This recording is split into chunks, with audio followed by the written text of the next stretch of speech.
Hi, జొన్న పిట్టు ఎలా చేయాలో చూపిస్తున్నాను చూడండి.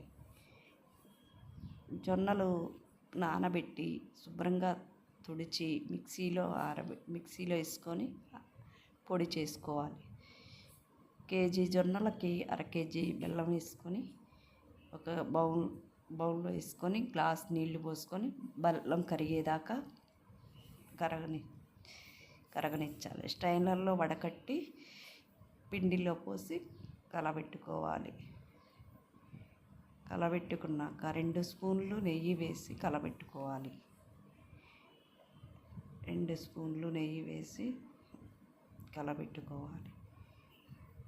తర్వాత కొంచెం గోధుమ పిండి మనం ఎలా కలుపుకుంటామో అలా కలుపుకోవాలి. గట్టిగా అయ్యేలాగా 20 నిమిషాలు 10 నిమిషాలు 20 నిమిషాలు నానబెట్టి పక్కన పెట్టుకోవాలి. ఈ లోపల మనం ఒక స్ట్రైనర్ తీసుకొని దాంట్లో కొంచెం నీళ్లు పోసి నీళ్లు మరిగేదాకా పొయ్యి మీద పెట్టాలి. తర్వాత ఒక ఇడ్లీ ప్లేట్ తీసుకొని దాంట్లో కొంచెం నెయ్యి రాసి మనం చిన్న చిన్న గారెలు చేసుకున్నట్టు చేసుకొని దాంట్లో పెట్టుకోవాలి.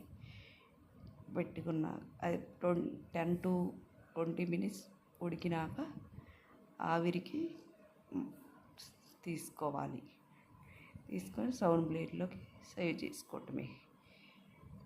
ఈ రెసిపీ కనుక మీకు నచ్చితే షేర్ చేయండి, లైక్ చేయండి. మీకు ఏదైనా రెసిపీ కావాలంటే కామెంట్లో తెలవండి.